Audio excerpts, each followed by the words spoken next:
And let's bring in our halftime headliner, too, because that's where we're going to start. We have big news today from one of our own. BMO's Brian Belski. He just raised his S&P target to the highest on the street. It's good to see you. I should note you did this before the CPI report came out today. Tell me why you've taken your target to 5,600, the biggest of the bulls. That's what we're calling you now. Well, thank you so much. We're humbled with that moniker.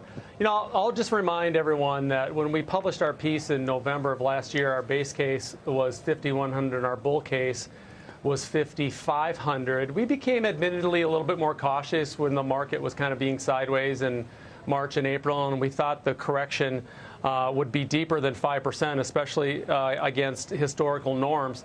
Now I think it's too late. I think the market is going to correct from a higher level. There's no point in trying to time this. I think stocks go higher, and we will correct from a higher level. Doesn't mean that we're not going to get the Weissman pullback or the Belski pullback. I think we can have an opportunity to add to positions at cheaper levels, Scott.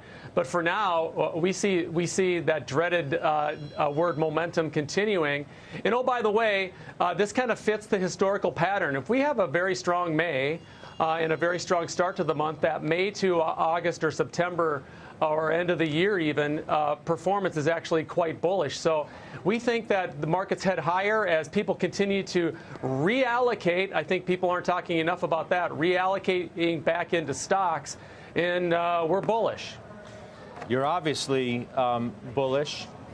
Do you believe that this story of, rate cuts coming, economy strong enough, earnings good enough, consumer good enough, and that, by the way, is being hotly debated after that retail number, is what takes us to those levels, if not beyond? I do. And let's take two steps back and really look at this objectively. Remember, at the beginning of the year, people were looking for 6, 7 interest rate cuts, and then all of a sudden 2 or 3, and then there was talk a couple of weeks ago of the Fed raising. So Fed funds futures and the Fed outlook in terms of the consensus by investors has been all over the place, Scott.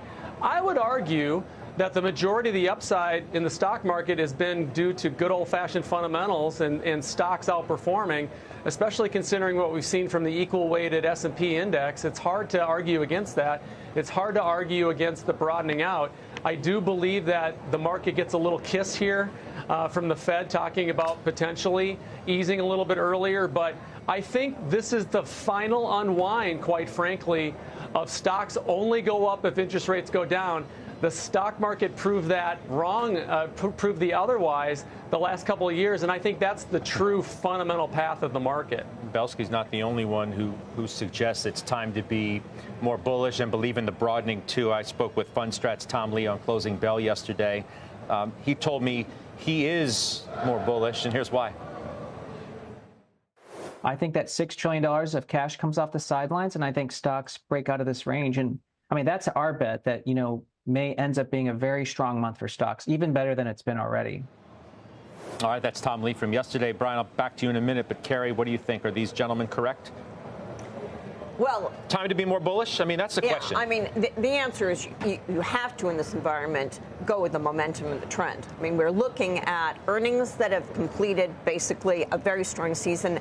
NVIDIA, is the big question mark, but we're assuming it's going to be very strong.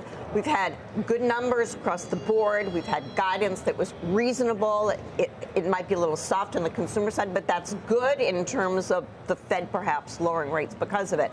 You had the numbers that people wanted today. I mean, I mentioned it in my comments. If the Fed saw that inflation was reasonable and it's contained and it's not really moving hotter than expected, that was going to be what the market wanted to hear today, and it gives everyone a reason to say, okay, we've been holding our breath, we'll buy some more stock. And it's not just buying the top names in technology, it's buying across the board, and we're seeing that, we've seen a lot of positives in financials, and that should continue because of this. And industrials are doing better, and this is something that, with the tech trade still moving, you combine that and you have a better market. Joe, what do you make of what, Belski's done here? You heard Tom Lee give his own reasonings, but let's stay with Brian's call. BMO going to the highest target on the street of 5,600. really on a day where we have new closing highs on the S&P, we had new closing highs on the NASDAQ, and we're pretty much going to be there for the Dow if we can hang on to this level, maybe add a little bit more through the remainder of this day. Sentiment and position as two indicators never fails to let investors and traders down. And I think when you look at sentiment, you heard so many people that said throughout the course of the second half of April into early May, well, 5%, was that enough? I'm not so sure that was a normal correction. We need a little bit more. Well, because it wasn't a normal correction. That's the thing, right? You didn't get what some would suggest is your typical. And you know why you didn't flush. get that? Why you didn't get that is because the eco data is in the perfect spot. It's in between soft and a hard landing. It's the firm landing. It's the right landing that gives the Federal Reserve the reason to move monetary policy, and because of the advancement of innovation surrounding artificial intelligence and generative AI. And it speaks to the resiliency of the market. And I believe that what we have witnessed since the beginning of May, which has been counter to what the traditional trend is in the month of May, is a rebuilding of positions. Yes, we broke out to new highs, and this morning the core piece CPI and the CPI itself coming in cooler than expected. It's contributing to further appreciation in the market. But this was building. It was building over the last several days. No one should be surprised with it. So, well, you needed the inflation data to come in to the point where the Fed chair himself yesterday said it was mixed. He wouldn't go and say it was hot. He had every opportunity to say it was hotter than expected.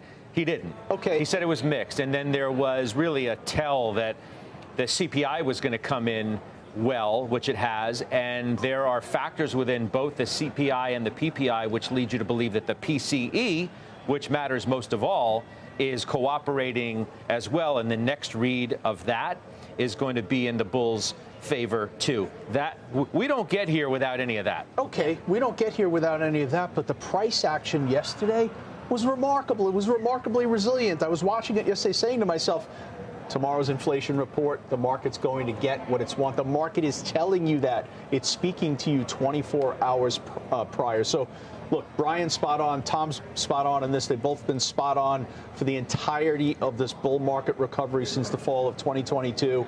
And I just urge investors and viewers to stay committed. This is a bull market. We're in the middle of it. All right. Hang on real quick, Kerry. What sticks out, I'll get you a sec. What sticks out to me, too, Brian, is, your sector ratings don't change at all.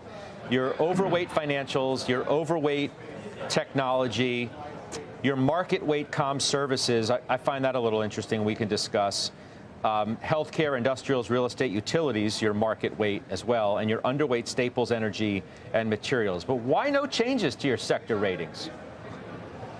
It's a great question. We're sticking longer term to our kind of barbell of tech for growth and financials for value. Financials obviously today are doing very well, and we think financials ultimately second half of the year can, will, and should be the earnings surprise to the upside. Our tech call has been resolute. We've been long-term tech bulls for several years, as we have been in terms of communication services. It was our favorite sector last year. We just took a little off the table there in terms of the big move. We think that the themes of cash, consolidation, and content are obviously playing out right now before our very eyes, especially with the news of the streaming combinations the last couple of weeks. And we haven't changed any of our positions. We tried to change stocks at the end of the month to limit turnover, and that will be no different this time around. But we see no reason to change any sectors at this point, especially given where earnings and fundamentals are in technology and financials in particular.